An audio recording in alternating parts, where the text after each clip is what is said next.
chanteur, acteur, joueur de poker.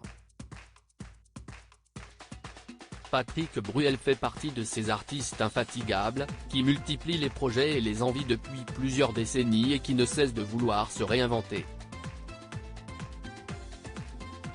Auteur d'un nouvel opus en 2022, le père d'Oscar, 19 ans, et Léon, 17 ans, a accepté un nouveau projet, être filmé dans les coulisses de sa tournée 2019-2020 pour en faire un documentaire inédit, au cœur de la tournée.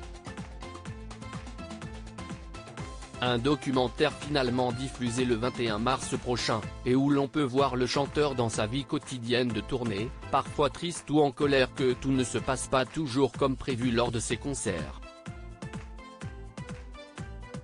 En interview dans Téléstar cette semaine, il a d'ailleurs confirmé qu'il pouvait lui arriver de sortir de scène effondré, comme cette fois à Nancy, sous les yeux de sa mère Augusta, qui avait tout fait pour le rassurer. Effectivement, je n'étais pas content de moi, se souvient-il aujourd'hui avec émotion.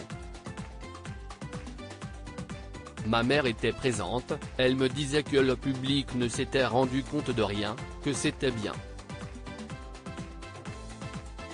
Pourtant, je restais focus sur ce mini-drame. Mais ça ne dure pas. Il faut dire qu'après plus de 35 ans de carrière, le chanteur se connaît par cœur.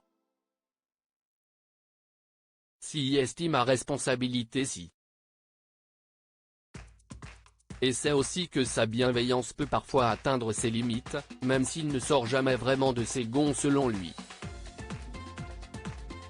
Je suis bienveillant mais cela peut arriver de s'énerver parce qu'un truc important devait être fait et qu'il ne laisse pas, que ça paralyse tout le monde ou que ça met le spectacle en péril. Comme chacun peut se tromper, je reste quand même indulgent. En fait, je suis surtout dur avec moi-même, avoue-t-il. Très proche de ses musiciens, il sait que s'il est cette proximité qui leur permet de faire de bons shows, selon l'ex-mari d'Amanda Sters en effet, parfois ceux-ci sont capables, à une intonation de voix, de savoir s'il va changer de chanson ou non. Et il n'hésite pas à écouter leurs avis, sur un show qu'il veut garder en perpétuel renouveau. J'écoute toujours. J'aime qu'on me dise si est bien ou non.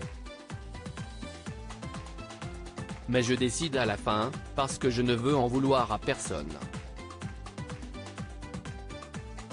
S'il estime à responsabilité si la décision est mauvaise, avoue-t-il.